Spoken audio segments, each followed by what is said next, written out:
Oke, baik pemirsa. Assalamualaikum warahmatullahi wabarakatuh. Jumpa lagi bersama saya di acara Lensa Kita di Manu TV, channel Timur Terpercaya. Pemirsa, malam ini kita akan membahas tentang ekstensi Partai Golkar sekaligus menakar arah politik Partai Golkar di Pilkada Provinsi Maluku Utara. Dan untuk membahas persoalan ini, kami menghadirkan salah satu sesepuh Partai Golkar Provinsi Maluku Utara, yaitu Hamid Usman, biasa dipanggil Komit. Assalamualaikum, Komit. Waalaikumsalam warahmatullahi wabarakatuh. Ya, gimana kabar? Kabar baik, Pak. Ya, Komit, ini masalah ekstensi Partai Golkar. Ya, betul. Maluku Utara ini kan kita tahu bersama bahwa lumbung Partai Golkar. Betul. Tetapi kalau misalnya dalam momentum pilkada, sulit sekali untuk meraih kemenangan atau tampuk kekuasaan. Itu salahnya di mana? Iya, ini ketong harus bahasnya dari awal, dari sana kemari gitu. Maksud saya begini, setelah provinsi ini lahir dengan Undang-Undang 46 tahun 1999, ya. Kemudian ditunjuk pejabat beberapa kali dan kemudian mulai pemilihan gubernur, bupati kabupaten kota dan gubernur itu kan bupati kabupaten kota 2003 dan gubernur itu 2004.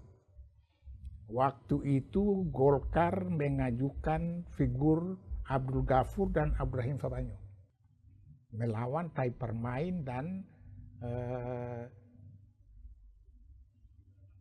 Abdullah Kesuba.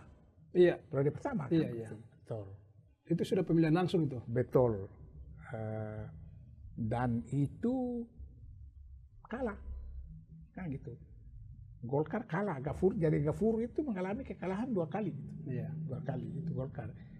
Kemudian periode berikutnya, Golkar waktu itu kan bupati-bupati kabupaten kota itu kan terpilih seluruhnya dan kita sudah mulai menilai figur yang akan tampil di provinsi ini, bupati-bupati itu ada yang bisa untuk diajukan jadi calon gubernur waktu itu. Maka Golkar sepakat untuk mengajukan Haji Ahmad Ahaim. Ya. Ya. Jadi Ahaim itu di Golkar ajukan. Jadi sebenarnya Ahaim itu menang sebenarnya itu. Ahmad Hidayat Musi itu. Ya. Kemenangan Ahaim periode pertama itu kan 28,54%. Cuma syaratnya harus 30+1. Iya, 30% plus 1. 30% plus 1. Ya. Ahaim sudah menang 28,54%. Hanya kurang 1,46%. AGK itu 24%. Ya. Selisihnya jauh sekali, hampir 5%. Kan gitu. Akhirnya maju putaran kedua. Putaran kedua, Ahaim melawan AGK dan sebenarnya menang sebenarnya. Cuma akhirnya dibawa ke MK dan PSU, kalahnya di PSU itu. Gitu. Jadi Golkar 2 periode, Ahaim 2 periode. Kemudian periode berikut, Ahaim lagi. Kan kita majukan Ahaim lagi. Dan periode berikut itu Ahaim menang sebenarnya juga. Fakta politik. Fakta politik. Ahaim menang, cuma aturannya harus lebih dari 2% baru tidak bisa lagi diajukan ke MK. Ahaim menang 1,82%. Iya. Hanya kurang 0,8%. Iya, iya. Itu Ahaim kasus itu. Akhirnya AGK bawa ke MK. PSU, Ahaim kalah di PSU. Nah, itu yang menjadi yang kemudian menjadi pertanyaan. Iya. Iya kan. Maluku Utara ini kan lumbung Golkar. Benar. Harusnya kan selisih tipis itu kan tidak boleh terjadi kalau misalnya ada kekompakan misalnya. Betul. Atau semacam kesolidan. Betul. Iya. Tapi toh dalam kenyataan ini kan seperti ini fakta politiknya. Jadi sekarang ini ketong melihat, ketong mulai melihat menerawang ini Golkar pasca Ahaim. Iya. Saya rasa figur-figur Golkar yang ada bupati di kabupaten kota kelihatannya ketong tidak boleh menimbang-nimbang orang. Tetapi yang sehebat Ahaim ini kelihatannya belum. Gitu. yang orang yang kualitas setara dengan AHM. Belum ada ya? Belum ada, menurut saya gitu kan gitu. Ini tuh harus jujur. Iya. Jadi maka itu, tapi kader-kader kita yang ada sekarang ini kan sebenarnya udah bisa diajukan. Kan Tapi setara kualitas atau mumpuninya figur seperti AHM di internal Partai Golkar belum ya? belum. Menurut saya tong harus jujur awal. Tong harus bicara jujur. Politik ini harus jujur. Tong ini kan orang panggung. Iya, iya. Tong tidak boleh bicara tidak jujur, akhirnya faktanya bicara lain. Iya. Gitu. Sekarang ketong bicara tentang prospek Golkar ke depan. Iya. Saya lihat figur yang diajukan oleh Golkar, belum diajukan oleh Golkar. Ada beliau ini kan yang paling banyak ini Pak Aliom Mus gitu. Iya. Pak Aliom. Kan gitu. Saya lihat figur Golkar yang lain kelihatannya tidak ada. Kan ada beberapa nama, sekitar 7 nama bakal calon gubernur Provinsi Iya. Maluku Utara Ya, yang namanya ikut disurvei. betul. Nah, ini kemudian menjadi harapan Betul. khususnya bagi kader-kader Partai Golkar. Ya, Momen 2004 ini adalah momen Partai Golkar. betul. Iya, ini sebenarnya ketong bicaranya diskusi ini memang enak kedengarannya. Tapi faktanya ini yang jadi problem. Soalnya ketong bicara tentang calon gubernur ini yang sekarang ketong bicara figur di luar Partai Golkar Iya, yang akan maju iya, iya. menjadi penantang Golkar Iya. kan gitu. Dan Yaitu- nama-nama mereka yang ikut survei ya. benar. Iya. Nama mereka ini adalah Haji Hussein Shah, Iya. Sultan Tidore, kemudian Beni Laos, kemudian ada Muhammad Kasuba, Iya. kan tuh, yang lain-lain. Tapi tong lihat yang ada sekarang ini yang paling menonjol teratas itu adalah mereka itu, Iya, iya. yaitu Haji Hussein Shah, Beni Laos, dan Muhammad Kasuba. Sebenarnya AHM juga ikut survei, kan Iya. gitu, kan gitu. Tapi yang lain-lain, Aliom Mus dan Edi Langkara semuanya kan dibawa kan, Iya. kan gitu. Nah sekarang ketong melihat dari fenomena yang ada sekarang ini, kan gitu. Saya sebenarnya didatangi oleh kandidat-kandidat ini gitu. Hampir semua kandidat. Hampir semua kandidat gitu, yaitu Hussein Shah di bulan puasa itu datang ke rumah. Kemudian Beni Laos berapa bulan sebelumnya beliau menelpon saya untuk ketemu di lantai 5 kan gitu. Kemudian bawa Itu saya tujuan ke mereka ketemu dengan komit apa? bicara tentang berkampanye untuk mendukung mereka kan begitu. Memang kenyataannya Partai Golkar, Pohon Beringin ini Iya. menjadi incaran daripada bakal calon semuanya. Betul, Wal. Jadi pikiran saya Golkar harus segera menyiapkan kader-kader yang harusnya minimal dia harus dekat dengan AHM gitu. Itu paling minimal, Wal. Iya. Artinya tidak setara, tetapi paling minimal Mendekati. Jadi seandainya ketong kasih AHM itu poin 9, mereka itu katakanlah 8,9 misalnya. Iya. Saya rasa itu sudah cukup lumayan. Tapi kan seperti komit bilang tadi bahwa untuk mencari hampir sama dengan sosok AHM itu sulit ditemukan di internal Partai Golkar. Itulah yang saya membayangkan kapan Golkar bisa menciptakan kader-kader menjadi pemimpin ke depan yang saya bayangkan di pikiran saya ini kan agak sulit gitu kan. Iya. Sekarang ini kan ketemu lihat ketua-ketua Golkar di 10 kabupaten kota. Siapa yang paling menonjol, Bang? Iya, iya. Kelihatan mereka maju untuk jadi pemimpin di kabupaten kota sendiri, mereka tidak berani maju. Iya. Di 10 kabupaten kota ini. Kan begitu. Iya, iya. Dari 10 kabupaten kota ini yang maju jadi ketua terkecuali Halmahera Utara, Frans Maneri gitu. Iya. Kan begitu. Cuma Frans Maneri untuk maju calon gubernur dia sudah terlalu undur, maksudnya setelah dia akan ya tidak mau misalnya. Iya. Kelihatannya dia tidak berkeinginan untuk maju calon gubernur. Padahal itu kader yang sudah 2 periode di kabupaten kota. Nah, komit ini menarik juga ini komit. Anda kan sebagai sesepuh Partai Golkar di Provinsi Maluku Utara, jadi banyak pengalaman, Betul. banyak asam garam dalam dunia politik ini, Iya. khususnya Partai Golkar. Ya. Nah, sekarang figur itu seperti apa yang harus bertarung dalam kancah politik Betul. Provinsi Maluku Utara ini? Sebenarnya Golkar sudah uji kader ini di kabupaten kota, di 10 kabupaten kota ini. Karena ketua-ketua Golkar di 10 kabupaten kota ini kan Golkar murni ini. Iya, Ketua Golkar nih. kader murni. Kader murni ini. Dan mereka menurut saya mumpuni. Karena mereka memimpin Golkar di kabupaten Terus kota. yang menjadi pertanyaan, apa yang salah dong kalau begitu? Saya lihat ini ada yang salah, inilah komunikasi. Komunikasi dan kaderisasi ini tidak lagi jalan. Ini Antar siapa yang komunikasi antar ya siapa? komunikasi antara tokoh dan kader Golkar. Maksudnya tokoh-tokoh Golkar ini bukan hanya dalam struktur, Wal. Iya. Kan begitu. Iya. Saya rasa banyak tokoh Golkar di luar sana kan banyak. Senior-senior kita kan masih banyak kan gitu. Iya. Yang ada yang ikut partai lain, ada yang tetapi kalau cerita Golkar mereka masih tetap ingat Golkar. Kan yang kader-kader yang lama itu masih hidup, saya rasa masih ada gitu.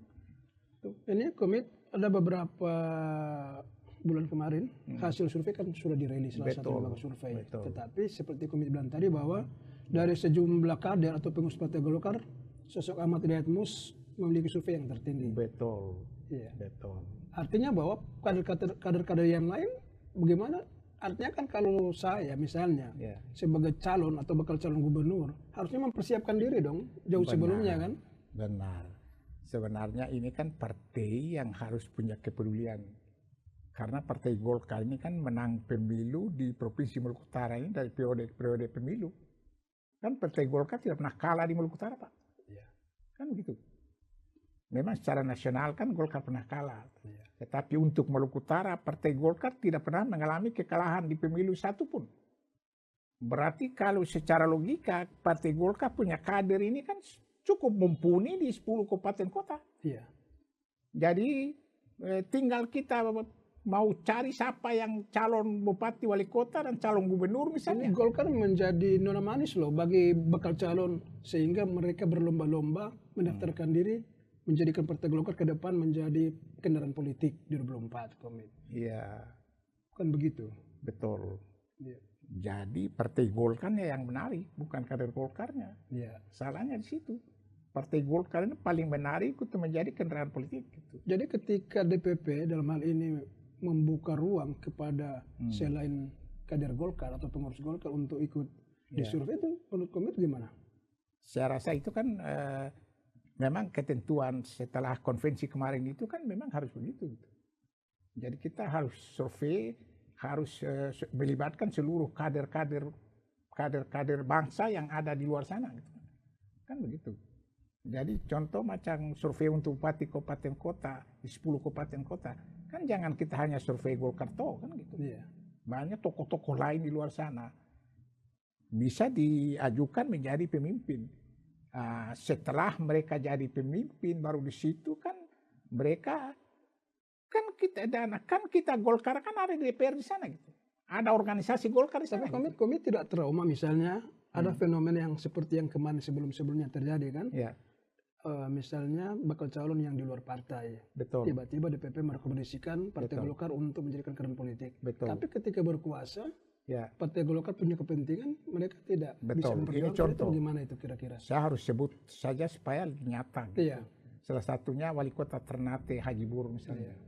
Itu didukung oleh Golkar loh. DPP merekomendasikan Haji Bur. Sebenarnya Haji Bur itu kan bukan orang politik sebenarnya. Dia sebenarnya harus diajak untuk masuk Golkar.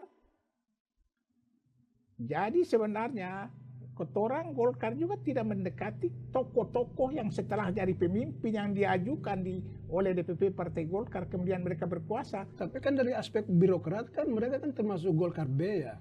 Itu kan aturan zaman Orde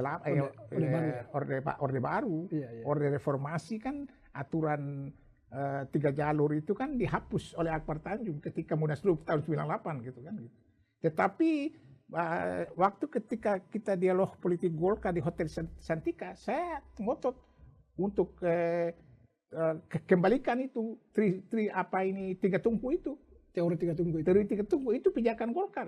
Dan itu didukung oleh Toyo Usman pada saat itu. Harusnya itu kan teori itu harus dipertahankan ya. Teori tiga tungku itu teori Golkar dan itu Golkar berpijak di atas situ, Wal. Yaitu keluarga besar Golkar A, keluarga besar Golkar B, dan keluarga besar Golkar G. Iya. Jadi keluarga besar Golkar A, teori tiga tungku Golkar A itu kan apabila presiden adalah kepala negara, kekuatan intinya adalah TNI Polri, itu disebut keluarga besar Golkar A, kan gitu. Kemudian presiden sebagai kepala negara, kekuatan intinya adalah birokrasi. Dalam teori tiga tunggu disebut keluarga besar Golkar B. Iya. Dan presiden sebagai mandataris rakyat. Iya. Jadi seluruh rakyat Indonesia di mata Golkar itu keluarga besar Golkar G. Itu yang menjadi dasar sebenarnya itu komit, sehingga Golkar itu diperhitungkan. Betul. Dan Golkar itu kemudian menjadi nona manis bagi bakal calon gubernur. Betul. Bahkan kepala-kepala daerah atau bupati maupun calon wali kota. Betul. Tapi ada fenomena yang terjadi ketika DPP merekomendasikan salah satu bakal calon, tetapi fenomena perpecahan misalnya atau tidak kompak itu selalu menghantui di internal partai. Ya, itu problemnya adalah tidak ada tokoh yang menonjol. Gitu. Tokoh sentral ya? Tokoh sentralnya tidak ada. Jadi akhirnya mereka itu rata-rata sama. Akhirnya mereka saling itu. Sekarang dari kacamata komit misalnya untuk 2024 ini, Anda optimis Golkar bisa mencalonkan kandidatnya sendiri? Begini Wal, Song harus jujur gitu. Iya. Jangan tong bicara kemudian faktanya jadi lain kan. Iya. Tong jadi jujur. Seandainya kalau AHM maju saya yakin gitu. Kalau tanpa AHM saya rasa no way. Ini serius gitu. Tanpa AHM berarti jangan berharap lebih. Benar sekali. Tong harus jujur. Kalau orang sekaliber AHM itu dia mau maju lagi tahun 2004, saya rasa di situ tong bertarung lagi untuk itu. Dan orang-orang di Maluku Utara ini kenal benar siapa AHM kan Iya, gitu. iya. Jadi yang maju tahun 2004 ini sudah hampir pasti Wal. Iya. Kan saya sudah catat mereka punya partai pendukung. Iya. Yaitu Haji Hussein Shah. Haji Hussein Shah itu sudah didukung oleh PDIP. Ini kan saya di sana kan Sudah tugas ya? Sekjennya yang telepon Haji Hussein Shah langsung di hadapan saya. Iya, iya. Sekjen Gerindra, Ahmad Mujani. Kan begitu. Jadi PDIP, Gerindra, kemudian Nasdem. Nasdem sudah lama ke Sultan, ke Haji Hussein Shah. Kemudian Demokrat. Nah, kemudian ini Sultan yang ngomong ke saya, bukan saya karang, kan gitu. Bahwa beliau ditelepon oleh ini ketua OKK ini. Partai apa? Ahmad, ini ketua Golkar. Oh, Partai Golkar. Ini siapa? Doli Kurnia. Ahmad Doli Kurnia. Iya. Jadi Ahmad Doli Kurnia telepon Sultan mau undang Sultan tanggal 16 kemarin. Iya. Tapi dinamika politik Maluku Utara ini kan komito sendiri. Iya. Kalau belum ada hitam di atas putih atau di tangan itu kan belum tentu. Iya betul. Iya kan? Betul. Gitu. Tapi tidak ada salahnya kalau komit tadi mengatakan deretan nama-nama yang hampir dipastikan mencalonkan diri. Betul. Selain Sultan siapa lagi? Selain Sultan, dalam catatan komit. kalau sudah final ini adalah Muhammad Kasuba dan Basri Salama. Iya. Itu kan Hanura dan PKS. Hanura dan PKS itu kan sudah 10 kursi. Iya. Kan sudah lebih kan gitu. Kemudian Hussein Shah kalau dia maju dengan bayangan kursi yang tadi itu kalau jadi itu Hussein Shah itu punya 26 kursi. Kalau partai-partai tadi benar-benar jadi. Iya. Kan Iya. ini tong prediksi saja kan. Kemudian kursi tersisa 10. 10 itu terdiri dari PAN 3, PKB 4, ini Garuda 1, PBB 1, dan Perindo 1. Jadi kursi 10. Jadi kursi 10 ini tidak bisa keluar lebih dari 1. Benilaus bagaimana?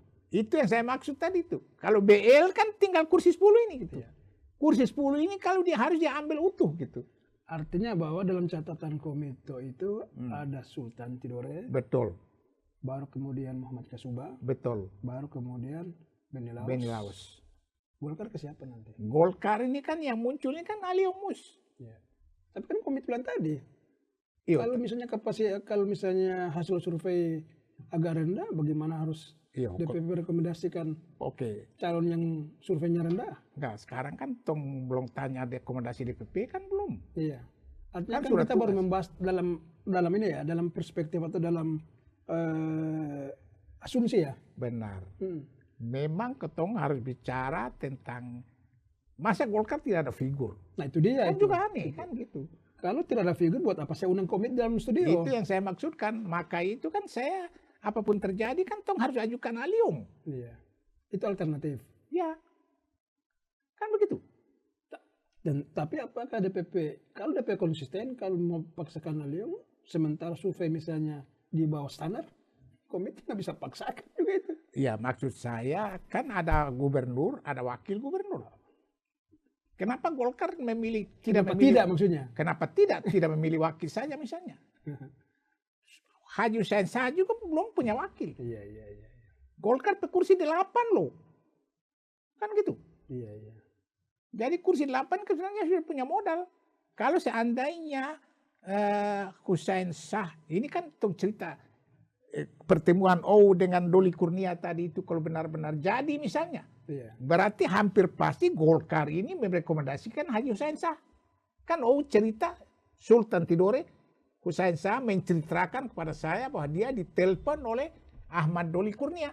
Ya, tapi komit, Kan gitu. saya butuh penjelasan atau penegasan dari komit sebagai mantan sekretaris DPD 1, sekaligus sebagai sesepuh Partai Golkar. Ya. Artinya bahwa politik ini kan suka atau tidak suka harus diselamatkan eksistensi Partai Golkar itu sendiri. Betul. Nah, sekarang dalam perspektif komit itu untuk Partai Golkar ke depan seperti apa? Kita melihat perspektif dalam lingkaran pilgub ini. Iya, dalam pilgub Dalam ini. lingkaran pilgub. Saya rasa Golkar harus tidak boleh hilang poin walaupun hanya menjadi wakil misalnya. Itu harus direbut gitu. Jadi kalau tidak bisa merebut calon gubernur, Golkar harus merebut wakil itu di tangan. Harus Pak. Golkar ini lahir tanggal 20 Oktober 1964 dengan gen kekuasaan Iya. atau berada di kekuasaan. Itu gen Golkar Pak. Iya. Dan gen Golkar itu tidak bisa dirubah lagi. Iya. Gitu. Itu sudah tradisi ya? Ya, dan Golkar itu terbiasa dengan gen kekuasaan itu harus berkuasa di mana-mana. Kalau tidak berkuasa bukan Golkar namanya apa? Artinya ini menarik juga. Kenapa komit menawarkan alternatif bahwa Golkar papan 2? Ya, ketong kalau harus realistis, Wah. Ini harus realistis. Harus realistis. Politikin kan harus realistis. Iya. Kan begitu. Ketong harus apa masalahnya dengan wakil misalnya? Kan wakil kemudian 10 tahun lagi kan dia jadi gubernur. Iya. Sangat gampang kan. Artinya kesimpulannya pada prinsipnya Golkar harus berada dalam wilayah-wilayah kekuasaan. Yang saya maksudkan itu Iya. Golkar terboleh keluar dari wilayah kekuasaan itu gen. Meskipun sebagai wakil. Benar. Wakil kan wakil gubernur Pak. Luar biasa. Kan begitu. Gen kekuasaan itu lahir 20 Oktober itu sudah ada gen kekuasaan di Golkar. Jadi kalau tidak ada kekuasaan maka bukan Partai Golkar namanya. Itu pun alternatif itu kalau misalnya Ya. tidak ada pengurus atau kader yang menonjol begitu kan. Ya, sebenarnya kalau tong bilang kader tidak menonjol juga tong keliru. Gitu. Iya. Golkar, Artinya menonjol dalam survei artinya. iya, tong tidak boleh salahkan survei misalnya. Iya, tidak bisa memang karena Tidak itu riset bisa. ilmiah. Iya, riset ilmiah. Tapi tong juga tidak boleh salahkan Golkar bahwa Golkar tidak boleh kader juga salah. Iya. Saya masih yakin dan optimis bahwa Golkar banyak kader. Betul. Cuma keberanian mereka ini, kan ketua-ketua Golkar kabupaten kota ini 10 Pak. 10 ketua Golkar. Nah, sekarang komit yang terakhir mungkin dari saya ini. Ya. Kalau misalnya DPP menerbitkan salah satu pasangan dari Partai Golkar, itu harapan dari komit sebagai sesepuh Partai Golkar Ya. seperti apa?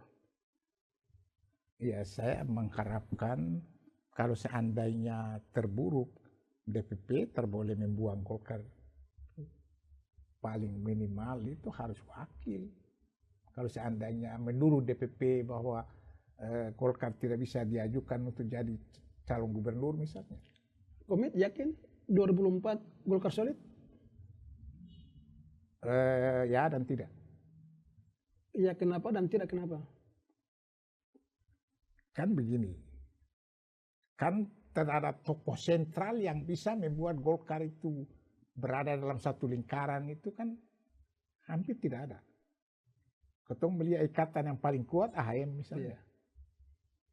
Saya lihat sampai hari tadi ini belum ada figur lain yang di atas AHM dalam ketokohan itu belum ada. Itu problemnya awal.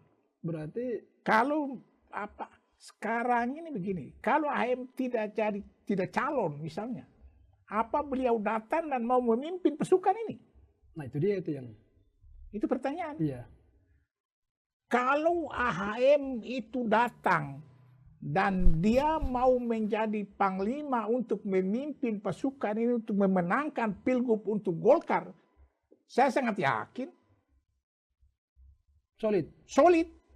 Siapa berani keluar? Kalau ada tokoh sehebat AHM ada di situ. Saya ini pengalaman dengan AHM itu sejak tahun 2003 awal. Dan selalu sama-sama dan tidak pernah ada masalah antara Hamid Usman dan Ahmad Hidayat Mus, tidak ada. Tong dua sangat berdebat. Saya dengan AHM bukan tidak ada perdebatan, tidak. Berdebat serius. Tetapi ketong tidak pernah bermasalah antara Hamid Usman dan AHM, tidak ada. Artinya bahwa sekali lagi Golkar solid. Asalkan yang di bawah komando oleh AHM. Artinya tokoh sehebat AHM. Kalau di luar AHM, komit agak sanksi ya? Saya hampir tidak yakin. Orang ini kan harus bicara jujur. Iya. Ini forum ini, di dalam ini kan jangan bicara sembarang. Betul, ya. Artinya kan politik masih dinamis ini. Benar. Ya. Artinya bahwa saya melihat bahwa ada harapan komit bahwa AHM harus tampil dalam Pilkada 2024. Maksud saya begini, AHM ini kan pengurus DPP loh. Iya. Pengurus DPP. Iya. Artinya bahwa harus tertib semua ya. Maksud saya begini, kalau seandainya Golkar ini tidak menjadi calon gubernur, memilih wakil DPP kasih wakil misalnya. Iya. Apakah AHM mau serius untuk itu?